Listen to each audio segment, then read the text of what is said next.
మొదటి పేతురు రాసిన పత్రిక 5వ అధ్యాయం 8వ వచనాన్ని చదువుకుందాం. మొదటి పేతురు రాసిన పత్రిక 5:8.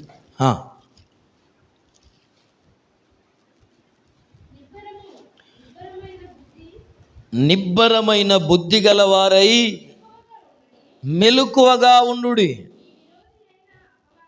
మీ విరోధి అయిన అపవాది గర్జించు సింహము వలె ఎవరిని మృంగుదునా అని వెతుకుచూ తిరుగుచున్నాడు. హల్లెలూయా. ప్రభునందు ప్రియమైన దేవుని సంగమా, దేవుని బిడ్డలారా, పేతురు సేవకుడు ఈ పత్రికలు రాస్తున్నాడు సంఘానికి.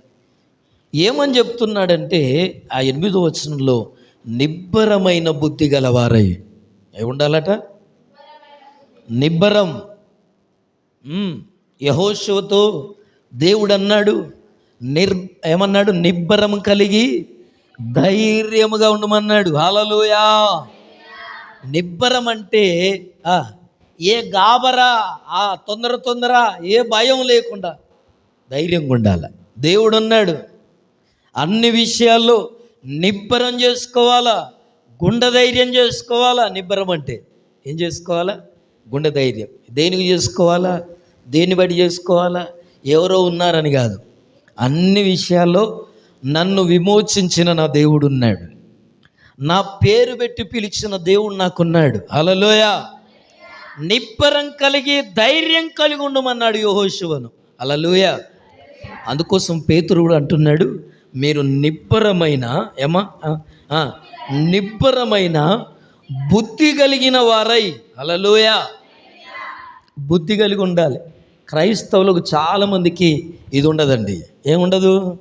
బుద్ధి లేదు.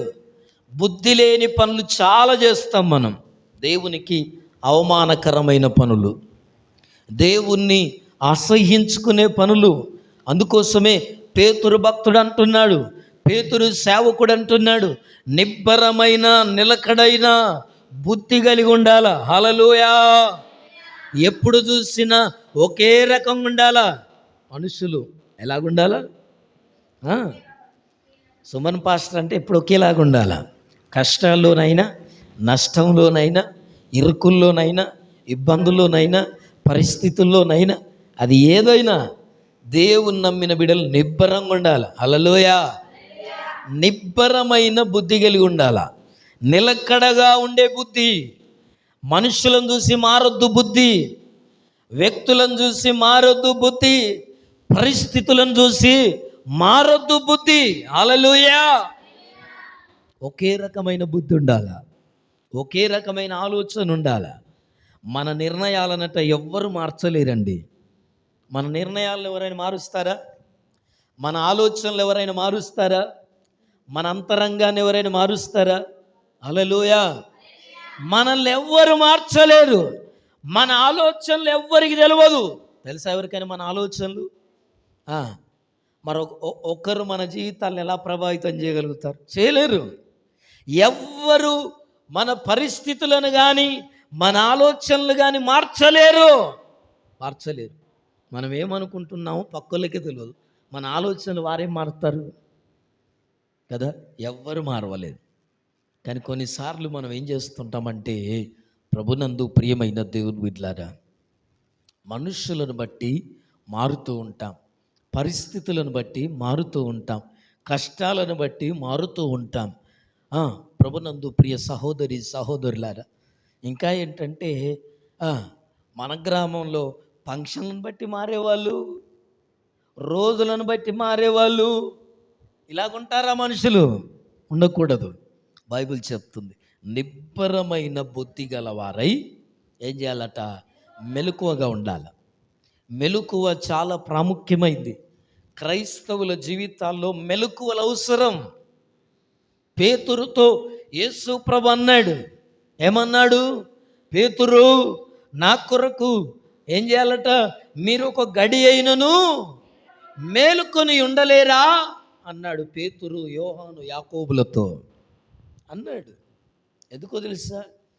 ఆ, యేసు ప్రభుకు ఏదో వీళ్ళు సాయం చేయాలని కాదు, యేసు ప్రభు మరణంలో వీళ్ళేవలో పాలు పంచుకోవాలని కాదు, ఏడుస్తుంటే ఓదార్చాలని కాదు, ప్రార్థన చేస్తుంటే బాధపడొద్దని చెప్పడానికి కాదు యేసు ప్రభు చెప్పింది. నువ్వు శోధనలో ప్రవేశించకుండానట్లు మెలకువగా ఉండి ప్రార్థన చేయమన్నాడు.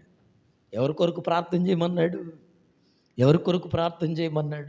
నీవు శోధనలో రాకుండా, నీవు శ్రమలోనికి వెళ్ళకుండా, నీవు కష్టాల్లోనికి వెళ్ళకుండా, నీవు కరువులోనికి వెళ్ళకుండా, నువ్వు రాబోయే రోజుల్లో నువ్వు శ్రమలు అనుభవించకుండా ఏం చేయాలో తెలుసా? అనుకూల సమయం ఉన్నప్పుడే మోకరించాలి, వంచాలి, మోకాళ్ళను, శరీరాన్ని వంచాలి, నల్లగొట్టుకోవాలి. హల్లెలూయా. బైబిల్ చెప్పింది. పౌలు అన్నాడు, నేను ఇతరులకు ప్రకటించిన తర్వాత నేను వ్యర్థుడనైపోదునేమో నన్ను ఏం చేస్తున్నా తెలుసా? నా శరీరాన్ని నేను నలగొట్టుకొనుచున్నాను అన్నాడు. 1 కొరింథీ 11వ అధ్యాయంలో. ప్రభునందు ప్రియమైన దేవుని బిడ్డలారా, చాలామంది ఈ రోజుల్లో జరిగేది ఏంటో తెలుసా? ఎంతోమంది చెప్పితే విని మారినోళ్ళు ఉంటారు, ఆ చెప్పినోళ్ళు మరలా లోకంలో గెలిచిన వాళ్ళు ఉన్నారు. నేను పలానోళ్ళు చెప్తే దేవుని నమ్ముకున్నానండి, వాళ్ళు ఇప్పుడు అన్యుల్లో కలిసిపోయారు. ఒకప్పుడు మేము అన్నారంలో ఉన్నప్పుడు మా బాబాయిలు చిన్నమ్మలు దేవుని నమ్ముకున్నారు, యేసు ప్రభుని నమ్ముకున్నారు. ఆ యేసు ప్రభు మరి మందిరానికి వెళ్ళేది. వాళ్ళప్పుడు మీరు యేసు ప్రభుని నమ్ముకోమని చెప్పేవాళ్ళు. కానీ అప్పుడు మా అమ్మ నాన్నలు ఎవరు పట్టించుకోలేదు, పెద్దగా లెక్క చేయలేదు. కానీ ఎప్పుడైతే ప్రభు దర్శించి మా జీవితాలను పట్టుకున్నాడో, మేము ప్రభువులోకి వచ్చాం. ఆలయమైపోయారు తెలుసా? ఇప్పుడు ప్రభువుని విడిచిపెట్టి వేరైపోయారు. ఎందుకు ఈ మాటలు చెప్తున్నా అంటే, ప్రభునందు ప్రియ సహోదరి సహోదరులారా, ప్రభువుని నమ్ముకున్న వాళ్ళంతా ప్రభు రాకడలో ఉంటారు అంటే నమ్మచక్కంగా ఉంది. నమ్మలేం. ఎందుకో తెలుసా? యేసు ప్రభు దగ్గరికి వచ్చేది ఏదో ఒక అవసరం తీర్చుకోవడానికి వస్తున్నారు చాలామంది. అసలు యేసు ప్రభును ఎందుకు నమ్ముకోవాలి అంటే, ఈరోజు నేను చెప్పగలిగేది ఒకే ఒక్క మాట. ఈ భూమికి ఆధారమైన వాడు ఆయన ఒక్కడే. హల్లెలూయా. ఈ సర్వ సృష్టికి సృష్టికర్త అయిన వాడు ఆయన ఒక్కడే. ఆయనను కాదని నువ్వేం చేయగలుగుతావు? ఎలా బ్రతకగలుగుతావు? ఈ లోకంలో మరణించిన వాడు ఆయన ముందు కళ్ళు తెరవాల్సిందే, ఆయన ముందు నిలబడాల్సిందే. ఎవరైనా, దేవుని నమ్మిన వాడైనా నమ్మని వాడైనా ఆయన ముందే నిలబడాల, ఆయన న్యాయ పీఠం ఎదుట నిలబడాల. అందుకోసమే ప్రభునందు ప్రియ సహోదరి సహోదరులారా, ప్రభు అన్నాడు పేతురుతో, నువ్వు మెలకువగా ఉండి ఒక్క గడి అయిన నా కొరకు మెలకువని ఉండలేవా? ప్రార్థన చేయలేవా అని పేతురునంటే, పేతురు ఏం చేశాడు తెలుసా? చాలా నిద్రమత్తుగా ఉన్నాడు. కొన్నిసార్లు మనకు ఆపదలు వచ్చే ముందు నిద్రమత్తు ఎక్కువ వస్తుంది, కీడు. మరి మీరు ఎంతమంది అంటారో, ఎంతమంది విన్నారో కానీ, నా చిన్నప్పుడు నేను వినేది, వీకే నిద్రపోతాయో తాశీలం లెక్క అనేవాళ్ళు. ఏమంటారు? నిద్రపోతుంటే ఏమన్నట్టు, ఎప్పుడు పడితే అప్పుడు నిద్ర వస్తే ఏంటో తెలుసా? అది మంచికి కారణం కాదు, చెడుకు కారణం. ప్రభునందు ప్రియులారా, కొన్నిసార్లు మాట్లాడుతుంటే నిద్ర వస్తుంది. ఎక్కలేని మబ్బు నిద్ర. ఎందుకు ఈ మాట చెప్తానంటే వినండి. ఒకరోజు ఆదికాండం 15వ అధ్యాయంలో అబ్రహాము దేవుడు ప్రత్యక్షమైన తర్వాత ఆయనకు బలి అర్పించి సాయంకాలం అయినప్పుడట ఆయనకు ఇంటికి పోదామన్నా కూడా ఓపిక లేకుండా అక్కడే బలి అర్పించిన కారణే ఉన్నాడట. ఆయనకు గాఢ నిద్ర వచ్చిందట. ఏమొచ్చిందమ్మా? గాఢ నిద్ర వచ్చేది. ఈ గాఢ నిద్ర వస్తే ఆ గాఢ నిద్రలో అబ్రహాం ఒక కలగంటున్నాడు. ఆ కలలో ఆయన చూసిన దర్శనం ఏంటో తెలుసా? ఆయన కడుపున పుట్టిన సంతానం 430 సంవత్సరాలు ఇదిగో ఐగుప్తులో దాస్యములో బానిసలుగా, వాళ్ళు ఇటుకలు మోస్తున్నట్లుగా, వాళ్ళు మట్టి పని చేస్తున్నట్లుగా, వాళ్ళు కీలు పని చేస్తున్నట్లుగా, అక్కడ వాళ్ళ మీద రాజు వాళ్ళని యాతన పెడుతున్నట్లుగా దర్శనం చూశాడట. ఎవరు చూశారు తెలుసా మీకు ఈ కళ? అబ్రహాం చూశాడు.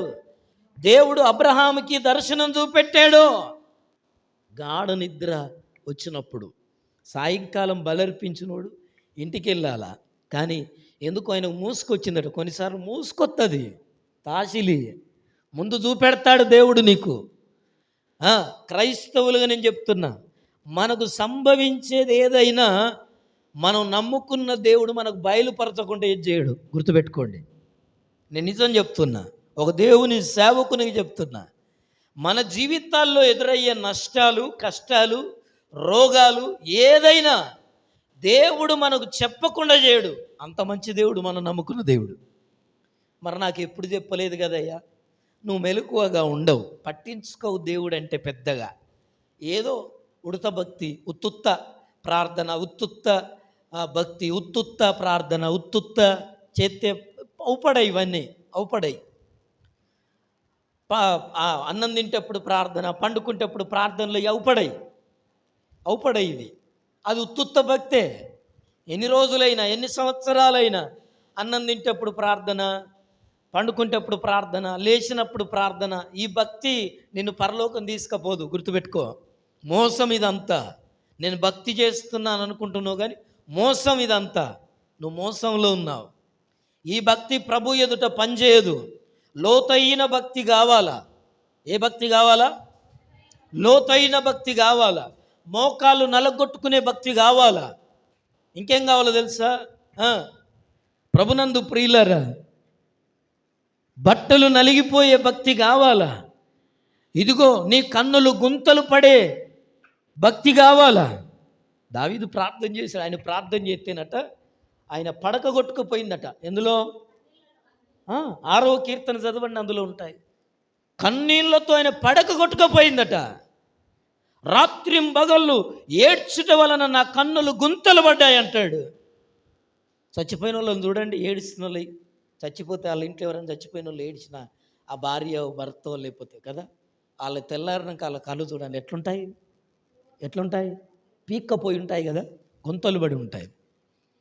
ఎప్పుడైనా ఆ విచారంతో ఏడవగలిగావా నువ్వు? పిల్లల విషయంలో, భర్త విషయంలో, కుటుంబ విషయంలో, భవిష్యత్తు విషయంలో. ఈ ప్రార్థన రానంతసేపును దీవించబడలేవు. ఉడత భక్తి నీదంతా ఉత్తుత్త భక్తి. దేవాన అవసరాలు తీరుతాడు, లేకపోతే లేదు. ఉత్తుత్త ప్రార్థనలు ఎన్ని రోజులు పనిచేస్తాయి? ఎన్ని రోజులు నిలగడతాయి? ఎన్ని రోజులు నిలబెడతాయి? కష్టం. లోతైన భక్తిలోకి వెళ్ళాల. నిబ్బరమైన బుద్ధి గలవారై మెలకువగా ఉండుడి. ఎందుకో తెలుసా? మెలకువగా ఉండకపోతేనట, ఇదిగో ప్రకటన గ్రంథంలో రాయబడింది, అపవాదికి తనకున్న సమయం కొంచెమని ఎరిగి ఆడేం చేస్తున్నా తెలుసా? మరీ ఎక్కువగా ఏం చేస్తుందో తెలుసా? ఎవడు దొరుకుతాడు? ఏ ఇంట్లో ఎవరు దొరుకుతారు? ఏ ఇంట్లో ఎవరు నిద్రపోతులున్నారు? ఎవరు త్రాగుబోతులున్నారు? ఎవరు నా మాట వింటారు? నువ్వు పోతే ఈ ప్రార్థనకు వీడు దొరికాడు చాలు. నాకు పిల్లల్ని ఇచ్చిపెట్టుకొని వస్తావు ప్రార్థనకి, భర్తని ఇచ్చిపెట్టొస్తావు ప్రార్థనకి, నువ్వు పో పనికి, నేను పోతా కానీ ప్రార్థనకి. మోసం ఇదంతా. ఈ భక్తి పనిచేయదు. ఈ భక్తి దేవుని ఎదుట నిలబడదు, నిలబెట్టదు కూడా నిన్ను. నీ భక్తి నిలబెట్టదు నిన్ను. భర్తకు రక్షణ, మారు మనస్సు గురించి బోధించను నిన్ను దేవుడు అంగీకరిస్తాడు అనుకుంటున్నావా? అంగీకరించాడు తల్లి, అంగీకరించాడు ఎవరిని. కాళ్ళు మొక్కు, ప్రాధేయపడు, ప్రార్థన చేయి, మోకరించు. అయ్యా, దేవుణ్ణి నమ్ముకోవాలి మనం. మనకు మోక్షం ఉంది, పరలోకం ఉంది. మనుషులందరూ వెళ్ళిపోతున్నారు, మనం కూడా వెళ్ళిపోతాం. సువార్త చెప్పరాదా? చెప్పలేవా? భక్తి నేర్చుకోలేవా? ఇంకా దేవుణ్ణి నమ్ముకొని ఎన్ని సంవత్సరాలైనా నీ భర్త అలాగే ఉంటున్నాడు, నీ పిల్లలు అలాగే ఉంటున్నారంటే ఆ ఇంట్లో రక్షణ చెప్పాల్సిన బాధ్యత నీకు లేదు, నీకు భారం లేదు, నీకు బాధ్యత లేదు. ప్రభు అంటే నీకు చులకన. అందుకనే ఒక దినాన దేవుడు నిన్ను కూడా చులకనగా చేస్తాడు. అయ్యా, నేను నమ్ముకున్నాను కదయ్యా, నేను పోయేది కదయ్యా చర్చికి, నేను ఉండేది కదయ్యా అంటే, నువ్వెవరో నేను ఎరగను. ఎందుకో తెలుసా? ఒక్కనాడు చీర కోసం బతిలాడిన నీవు, కూర కోసం బతిలాడిన నీవు, మందిరం కొరకు నీ భర్తను బతిలాడిన నేను చూడలే, నువ్వెవరో నేను ఎరగనంటాడు. హల్లెలూయా, హల్లెలూయా. పైసల కోసం కాళ్ళు మొక్కుతాం, దండం పెడతాం, బాంచనంటాం. దేవుని కొరకు అనగలుగుతున్నావా? దేవుడు నీలో ఉంటే ఆ భారం ఉంటుంది నీకు. హల్లెలూయా. ఎందుకు ఈ మాటలు చెప్తున్నానంటే బైబిల్ చెప్తుంది, అపవాది పొంచి ఉన్నాడు. వాళ్ళని రాకుండా చేసేది ఎవరంటే ఇక వీడు ఎక్కడ ఉంటాడో తెలుసా? తలవాకిట పొంచి ఉంటుందట పాపం. పరిశుద్ధత లేని చోట పాపం ఉంటుంది. దేవునికి అనుకూలంగా ఉండని వారి చోట అపవాది ఉంటుంది. వెలుగెక్కడో చీకటి అక్కడే, చీకటి ఎక్కడ ఉంటుందో వెలుగు అక్కడే ఉంటుంది. హల్లెలూయా. కానీ వెలుగుకు చీకటికి సంబంధం లేదు, సంబంధం లేదు. పౌలు భక్తుడు కొరింథీ రాసిన పత్రికలో విశ్వాసికి అవిశ్వాసికి పొత్తెక్కడిది? వీళ్ళే చెల్లరట. విశ్వాసి అవిశ్వాసి చెల్లరు. వీళ్ళిద్దరికే పొత్తు గెలవదు, పొత్తు గెలవదు. దేవుడు ఒప్పుకోడట. మనకేం కాదులే, దేవుని నమ్ముకున్నోళ్ళేనట. దేవుణ్ణి ఏమున్నోళ్ళట, ఏమున్నోళ్ళట, మాట రాదే, నమ్ముకున్నోళ్ళేనట. పోతారట ప్రార్థనకు. ఎక్కడికి పోతారు? కర్ణపురం పోతారు. ఎక్కడికి పోతారు? కలవర టెంపుల్ పోతారు. ఎక్కడికి పోతారు? ఎప్పుడో తీరినప్పుడు పోతారు. వీళ్ళు దేవునికి సంబంధించిన వాళ్ళు కాదు. వీళ్ళు దేవుని రికార్డులో లేరు వీళ్ళు. హల్లెలూయా, హల్లెలూయా, ప్రైజ్ ది లార్డ్. దేవుని వాక్యం చెప్తున్నది, నిబ్బరమైన బుద్ధి గలవారై మెలకువగా ఉండండి. ఎందుకో తెలుసా? ఏం చేస్తుందట చూడండి. మీ విరోధి అయిన, నీ శత్రువు అయిన, ఈరోజు చెప్తున్నా, నీ శత్రువు అయిన, నీ విరోధి అయిన అపవాది ఎవరిని మిరెంగుదునా అని ఎందుకు తిరుగుతున్నాడు? గర్జించు సింహం వలె. కొడుకు దొరుకుతాడా? బిడ్డ దొరుకుతుందా? దేవుని నమ్ముకున్నాం. మన పిల్లలకు లవ్లు, ఫోన్లు, చాటింగులు, తాగే కాడ వీడు ఉంటాడు, దెబ్బలు పడే కాడ వీడు ఉంటాడు. ఎవడుంటాడు? ఈమె బైబిల్ పట్టుకొని ప్రార్థనకు వస్తుంది చూడు, ఈమె కొడుకుంటాడు. ఎక్కడ దెబ్బలు తినే కాడు ఉంటాడు, పంచాయతీల కాడు ఉంటాడు. ఇంకెక్కడుంటాడు? ఇలా బిడ్డ ఎక్కడుంటుంది? ఎక్కడుందో తెలుసా? ఫోన్లో, ఇన్స్టాగ్రామ్లో ఉంటుంది. ఇంకెక్కడుంటుంది? ఎప్పుడు చూసినా చాటింగ్లో ఉంటుంది. వీళ్ళ అమ్మేమో ఏం చేస్తుంది? వీళ్ళ నాయనేమో ప్రార్థన చేస్తాడు. వీడేమో ఎక్కడుంటారు? వీళ్ళు ఫేస్బుక్లో ఉంటారు, ట్విట్టర్లో ఉంటారు, 24 గంటలు ఫోన్లో ఉంటారు. రేపు అవమానం ఎవరికి అనుకుంటున్నావు? రేపు నిందలు ఎవరికి అనుకుంటున్నావు? నువ్వు ఒక్కడి నమ్ముకుంటే సరిపోద్దా? నువ్వు ఒక్కదాని మందిరానికి చేతులు కట్టుకొని, కొంగేసుకొని, బైబుల్ పట్టుకొని, బట్టలు వేసుకొని, తెల్ల బట్టలు వేసుకొని పరిశుద్ధంగా మందిరానికి వస్తే సరిపోద్దా? నువ్వు ఆదివారం మందిరంలో ఉంటే మీరు చూడండి, గమనించండి, మీ పిల్లల్ని, మీ భర్తను ఆ రోజు ఫుల్గా నింపుకొని వస్తాడు. నువ్వు ఎక్కడున్నావు? నువ్వేలాగున్నావు? నువ్వు దేవుని సన్నిధి నింపుకొని వస్తే నీ శత్రువేమో నీ పిల్లల్లో పనిచేసి ఏం చేస్తాడు తెలుసా? ఆ రోజే వాడు పంచాయతీని పట్టుకొని వస్తాడు, ఆ రోజే ఫుల్గా తాగుతాడు, ఆ రోజే ఏం చేస్తాడు? ఓ పంచాయతీ తీసుకొని వస్తాడు ఇంటికి. నువ్వెప్పుడు దేవుల్లో పరిపూర్ణంగా పరిశుద్ధంగా ఉండడం ప్రయత్నం చేస్తావు, ఆ రోజే శత్రువుని ఇంట్లో పుల్లలు పెడతాడు. నువ్వు ఇంటికి పెట్టాలి, సమాధానం లేకుండా చేస్తాడు. అది అపవాది యొక్క పని. కనుకనే బతిలాడాలా, ప్రార్థన చేయాలా, కన్నీళ్ళు గారవాలా. దావీదు తన పరుపును తేలజేశాడు. గొప్పవాడు ఊరికనే కాలా, సింహాసనం మీదకి ఉత్తగానే ఎక్కలేదు దావీదు. దేవుడు పిలిచిండు కదయ్యా, దేవుడు ఎన్నుకున్నాడు కదయ్యా. ఎన్నుకుంటే బోరు, ఎన్నుకుంటే మెట్లెక్కిపోయినట్టు కాదు. ఆ వ్యక్తి జీవితంలో కష్టాల గుండా దేవుడు నడిపించి, వాటన్నిటిని ఓర్పించి, ఈ కష్టాలని తట్టుకొని నిలబడితేనే ఆ స్థాయికి తీసుకెళ్తాడు. అందుకనే 6వ కీర్తన, విచారము చేత నా కన్నులు గుంటలు పడ్డాయంటాడు. 6వ కీర్తనలో రాసినాయి చూడండి ఒకసారి, మొదటి నుంచి 6వ కీర్తన. దొరకట్లేదా?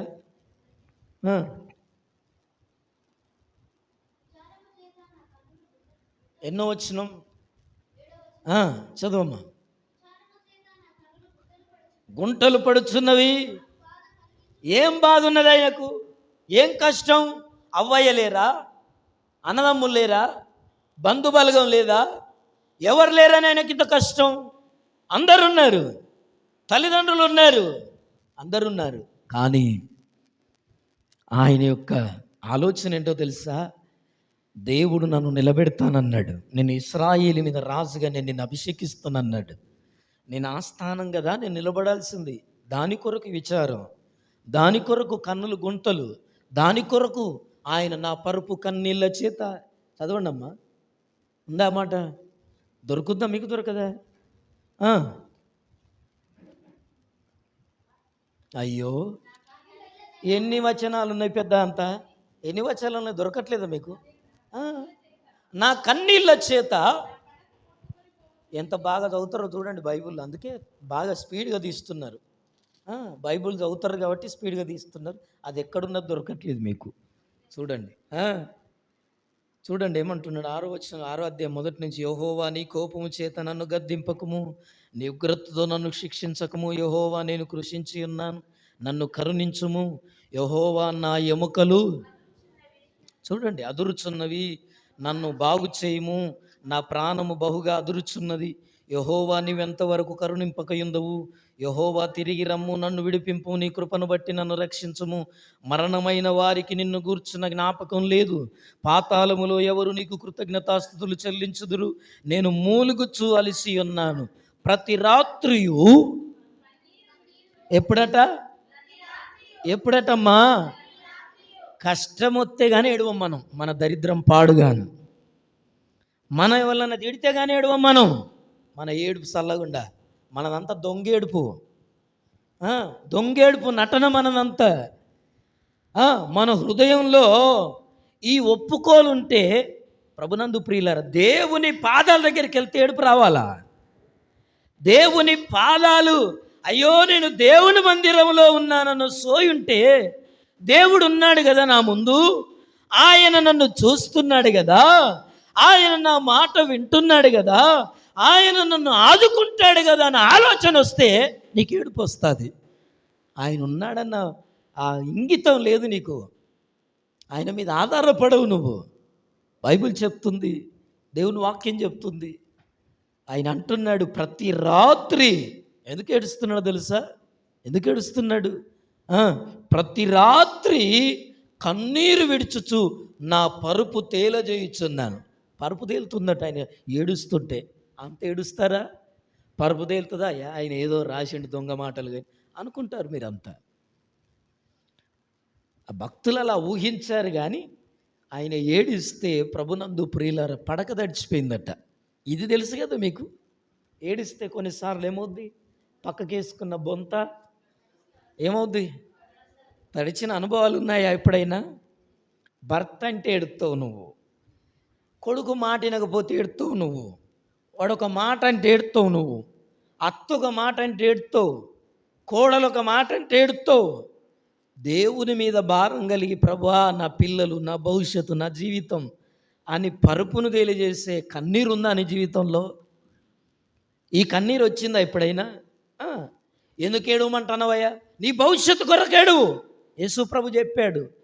ఆయన బాధలో ఉండి సిలువను మోస్తూ యెరూషలేము కుమార్తెల వైపు చూసేమన్నాడు, అమ్మల్లారా నా కొరకేడవద్దు, నాకేదో బాధ అవుతుంది, నన్నెవరో చంపుతాను, నన్నెవరో కొడతాను అని కాదు మీరు ఏడిసేది. మీ కొరకు ఏడవండి. మీ పిల్లల కొరకు ఏడవమన్నాడా? నవ్వమన్నాడా? ప్రార్థన చేయమన్నాడా? ఏడిస్తే మారుతారు. హల్లెలూయా. ఏం చేయాలట? ఏం చేయాలా? ఇర్మియా ప్రవక్త, విలపించు ప్రవక్త అని పేరు ఆయనకు. ఏడ్చేవాడు.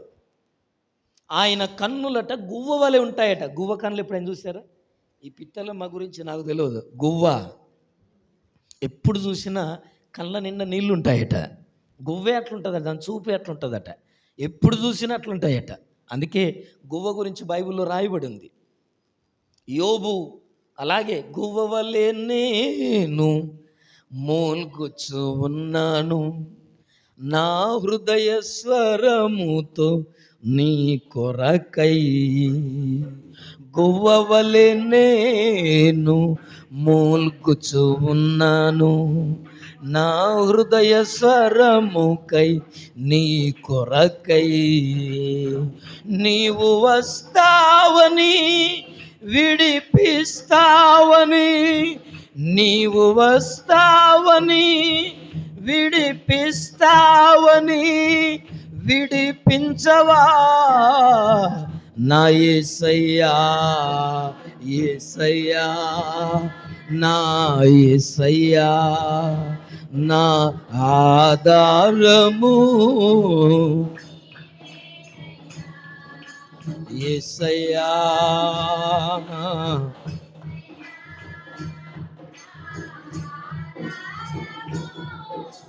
నీవేనయ్యా యేసయ్యా,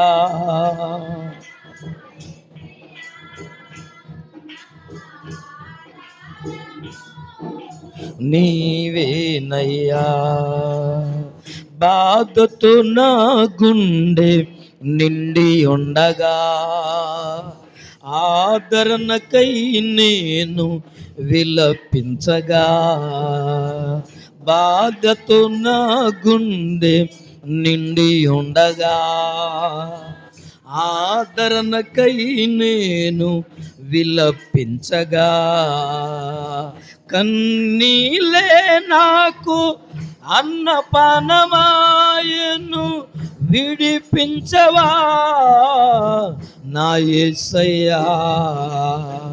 కన్నీలే నాకు అన్నపానమాయను, విడిపించవా నా యేసయ్యా, యేసయ్యా, నా ఆధారము యేసయ్యా, నా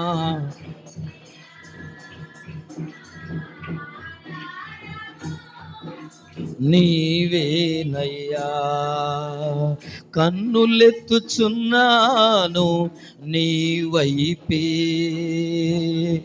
నా ఆధారము నీవేనని, కన్నులెత్తుచున్నాను నీ వైపే, నా ఆధారము నీవేనయ్యా. హల్లెలూయా. టైం లేదు ప్రభు నందు ప్రియులారా. చూడండి ఆయన ఏం చేస్తున్నాడు. ప్రతి రాత్రి కన్నీరు విడుచుచు నా పరుపు తేలజేయుచున్నాను, నా కన్నీళ్ళ చేత నా పడక కొట్టుకొని పోవుచున్నది, విచారము చేత నా కన్నులు గుంటలు పడుచున్నవి, నాకు బాధ కలిగించు వారి చేత అవి చివికి ఉన్నాయి, నన్ను బాధ పెట్టే వారి చేత. చూసారా, మనం రంజి పెట్టుకుంటాం, ఎవరేమన్నా అంటే రంజి పెట్టుకుంటాం, మనాది మనసులో పెట్టుకుంటాం, బాధపడతాం, కానీ ప్రార్థన చెయ్యం. ప్రార్థన చెయ్యాల. ఏడుపైన ప్రభు ముందు ఏడవాలా, పరుపులు తేలజేయాలా, దుఃఖ దినములు సమాప్తములవుతాయి. ఆమేన్, హల్లెలూయా. పరుపును తేలజేయాలా, అప్పుడే కష్టాలు తొలగిపోతాయి. ఏదో నామమాత్రం ఉత్తుత్త ప్రార్థనలు, ఉడతభక్తి ప్రార్థనలు మేలు చేస్తూ ఏదో కాస్త రిలీఫ్ కదా. బాగా టైఫాయిడ్ మలేరియా జ్వరం వస్తే ఆర్ఎంపీ దగ్గర పోయి చూపెట్టుకుంటే ఏం చెప్తాడు, అంతంత మాత్రం అప్పటి మందం జ్వరం తక్కువ అవుతుంది, మళ్ళీ ఏం చెప్తుందమ్మా, అందుకే హాస్పిటల్ పోవాలి. ఈ ఉత్తుత్త ప్రార్థనలు ఏం చెప్తాయంటే అప్పటి మందం ఉడుకుని నిప్పుల మీద నీళ్ళు చల్లినట్టు, అంతే ఉత్తుత్త ప్రార్థనలన్నీ. దేవుడు మేలు చెప్తాడు చాలు అనుకుని సర్ది పెట్టుకోవడం, ఇది కాదు భక్తి జీవితం, ఇది కాదు, ఇంతకు మించి. హల్లెలూయా, హల్లెలూయా, హల్లెలూయా. ఎవరిని మృంగుదనా అని ఏం చేస్తున్నాడట, గర్జించు సింహము వలె ఏం చేస్తున్నాడు. అయ్యో, మళ్ళీ అక్కడి నుంచి వచ్చారా బయటికి, తిరుగుచున్నాడు.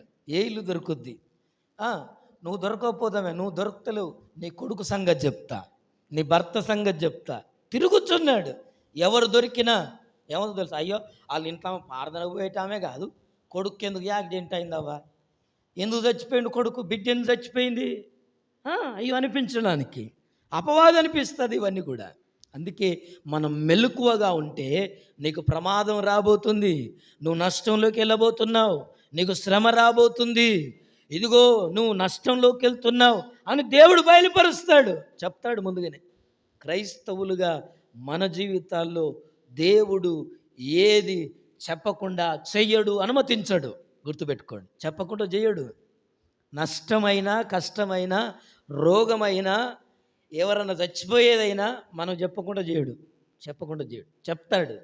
కానీ మనం పట్టించుకోం. మనం మెలకువగా ఉంటే మనకు అర్థమవుతాయి.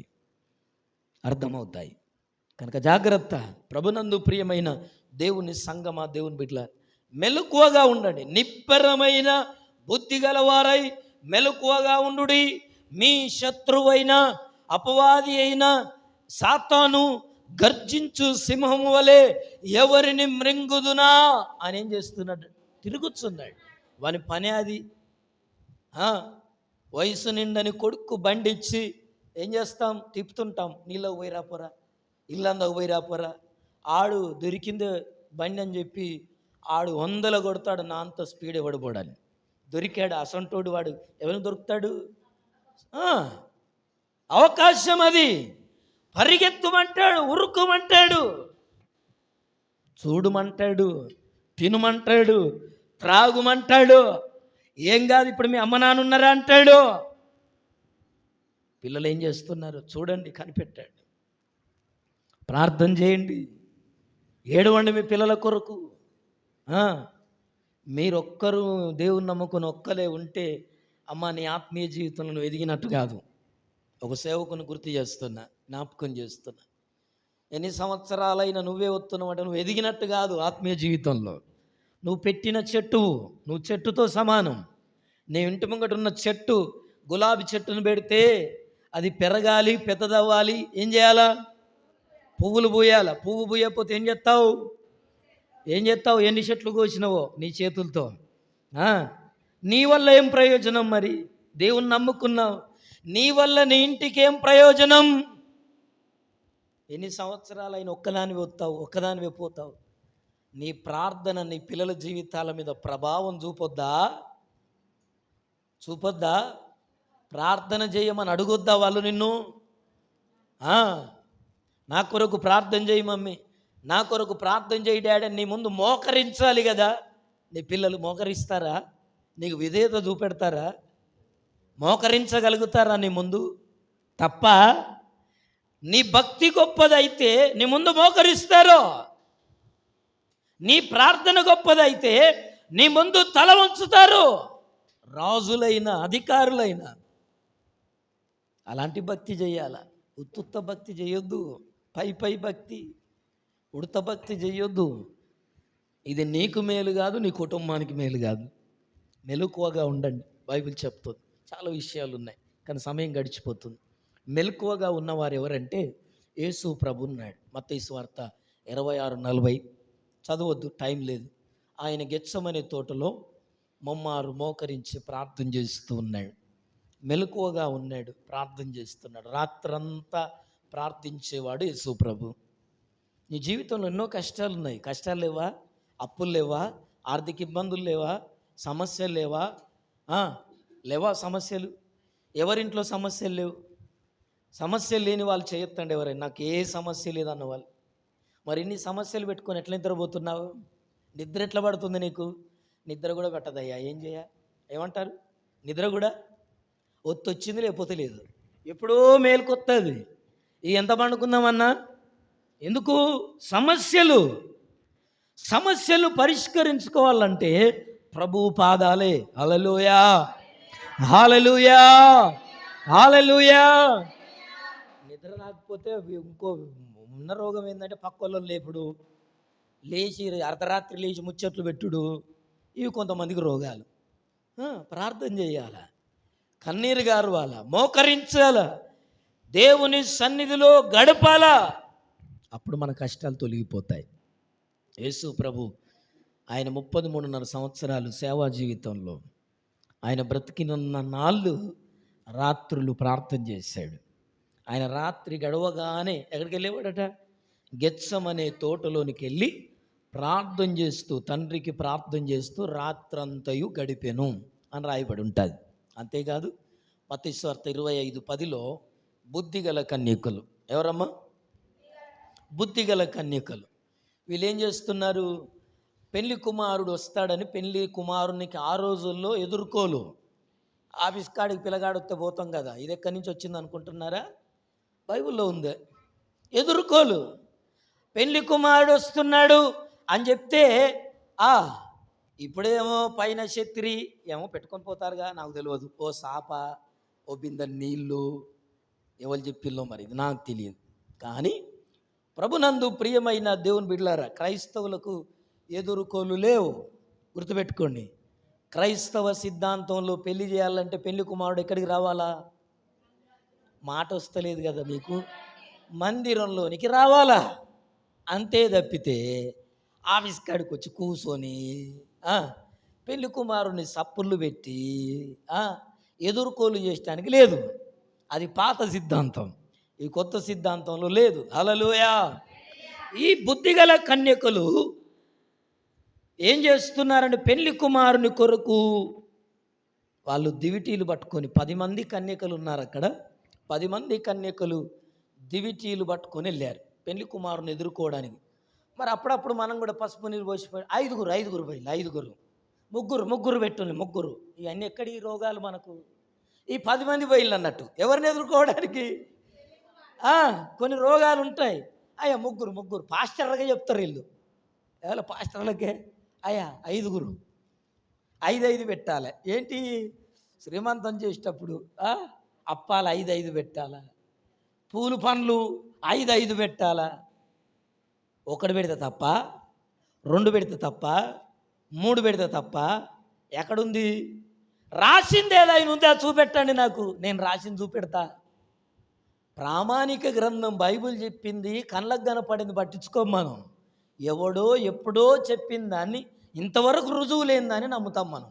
హల్లెలూయా. చెప్పేటి అన్న ఎప్పుడైనా ఎవడైనా చూపెట్టాడా? పలానా గ్రంథంలో ఉంది, సచ్చినో నీళ్ళు ఇచ్చిపెట్టాలని ఏ గ్రంథంలో ఉంది? చూపెట్టమనండి. ఏ గ్రంథంలో ఉంది? లేదు. ఏదో వీడిని అడిగితే చెప్పాలి కాబట్టి చెప్తాడట. హల్లెలూయా. కనుక ప్రభునందు ప్రియులారా, ఎందుకు ఈ మాటలు చెప్తున్నానంటే, ఈ 10 మంది కన్యకలు దివిటీలు పట్టుకొని పోయారు. వస్తానన్నాడు కదా, 10 అన్న కాడ 11 గంటలకు రాడా, 11 గంటల కాడ 12 గంటలకు రాడా, 12 గంటల కంటే 2 గంటలకు రాడా, 2 గంటల కంటే 4 గంటలకు రాడా?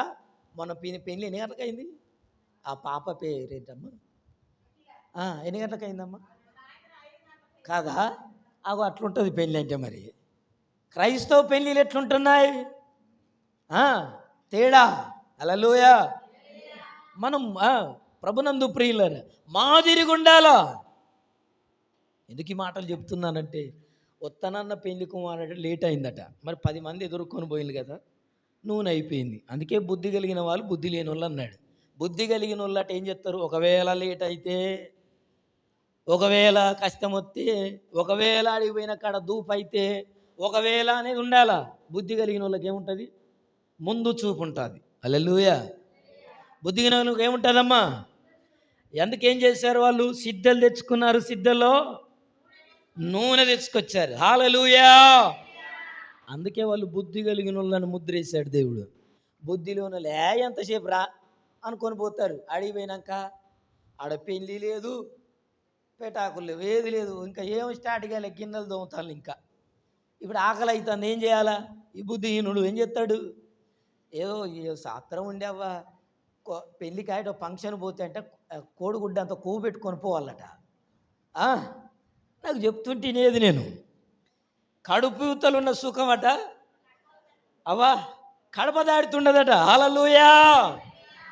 ఇవన్నీ అనుభవంతో చెప్పారు వాళ్ళంతా. అందుకనే ఆడెట్లనుండని మనం సిద్ధపడిపోవాలా.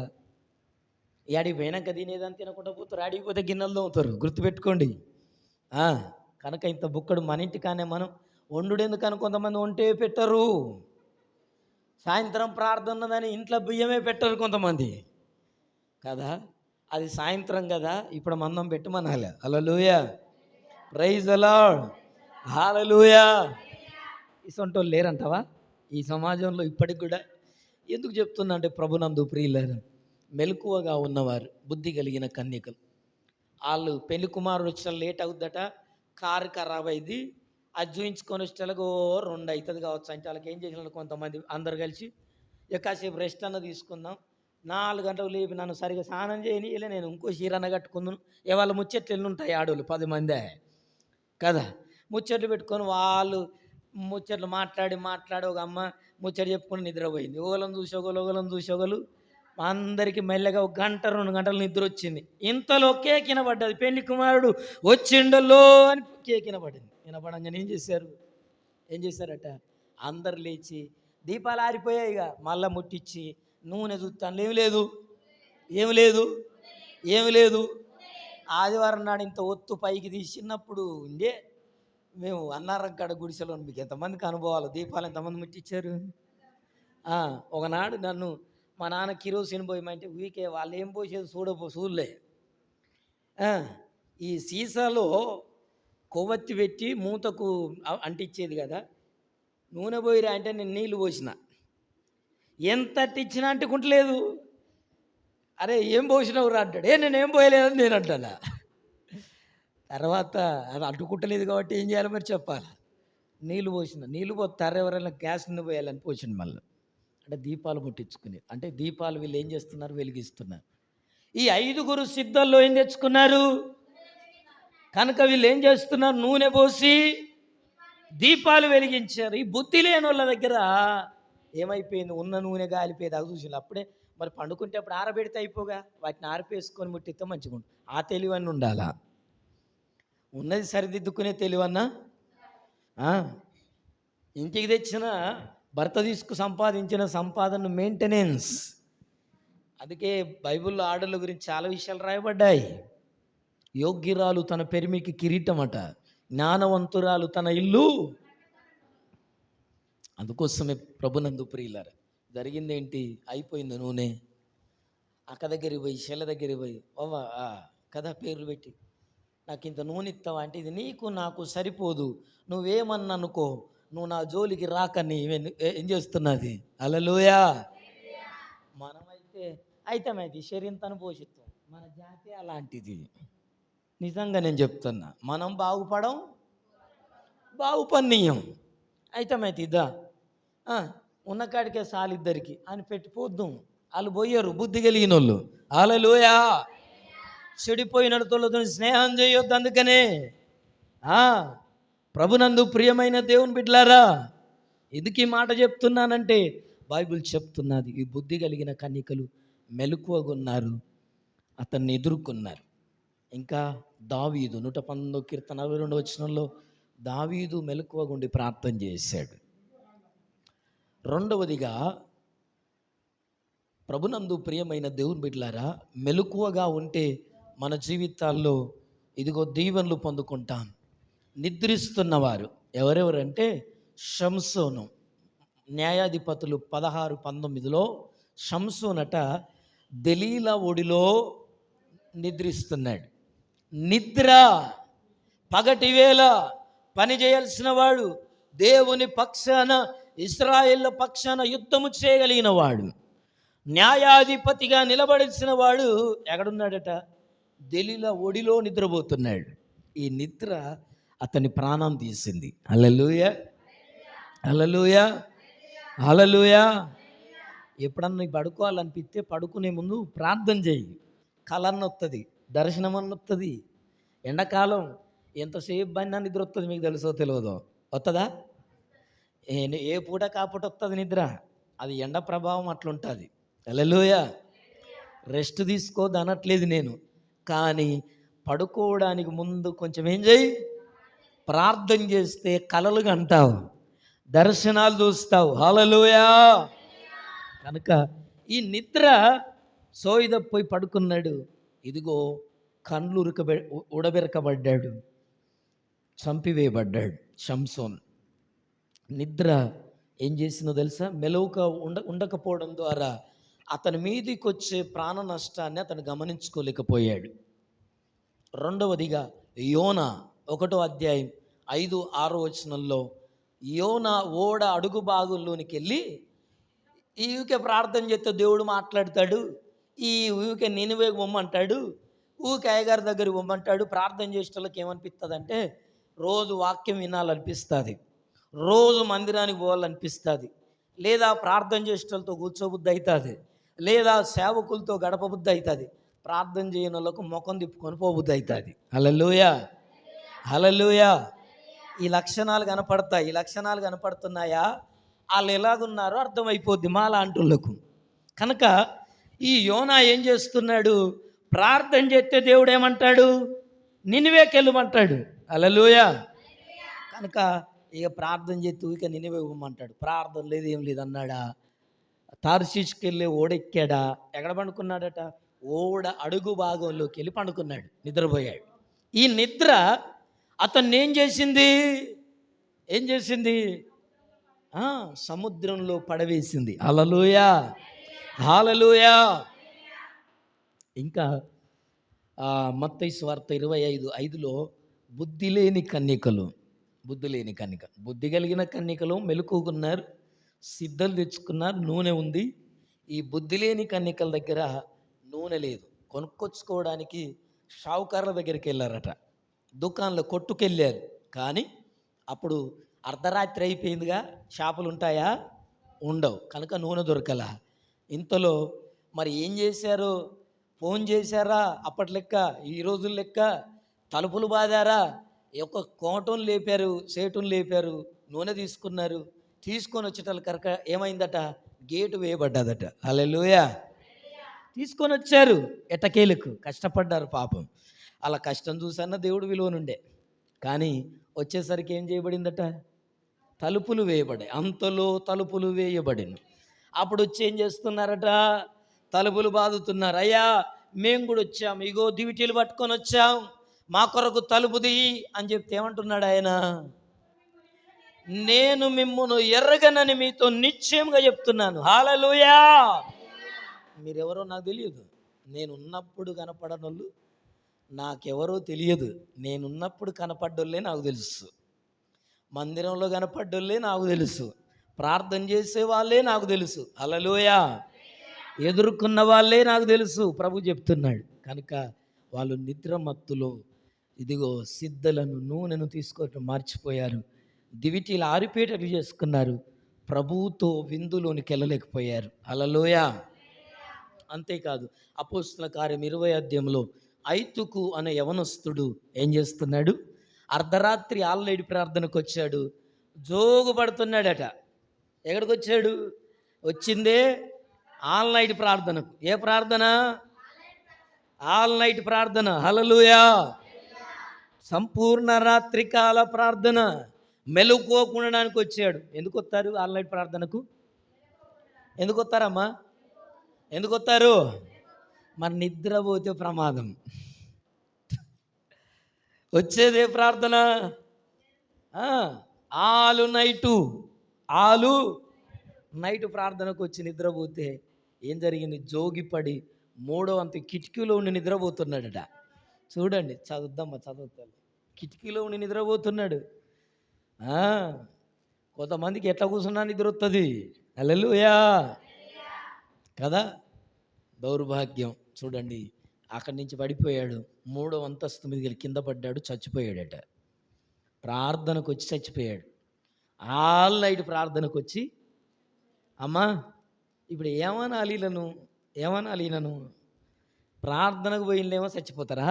ఇప్పుడు అన్యులు ఏమనాలా? పౌలు రేషగుండోడు కాబట్టి ప్రార్థన చేసి, అయ్యా ఇదిగో ఐతుకు గురించి ఈ లోకంలో సాక్ష్యం రావద్దు, మందిరానికి వెళ్ళి ప్రార్థనకు పోయి చచ్చిపోయిందట అని రావద్దని ఆయన మీద పడుకొని ప్రార్థన చేసి మరలా తిరిగి ప్రాణాన్ని ప్రభు అని వేడుకుంటేనట ఆ రాత్రే తెల్లారకు ముందే మళ్ళా ఐతుకేమయ్యాడు? చనిపోయిన మనిషి లేచాడు. హల్లెలూయా, హల్లెలూయా, హల్లెలూయా. నువ్వు ప్రార్థన చేస్తే బ్రతుకుతున్నారా? మనుషులు చనిపోతున్నారా? ఆలోచన చేయి. ప్రార్థన చేస్తున్నావు, ఎన్ని సంవత్సరాల ప్రార్థన, ఎన్ని సంవత్సరాల భక్తి. ప్రభునందు ప్రియులారా, ఇది నా వాక్యాన్ని బట్టి మనం ప్రార్థన చేసుకుందాం. ప్రార్థన చేసుకుందాం. బైబిల్ చెప్తుంది, అందరం తల్లు వంచి మోకరించి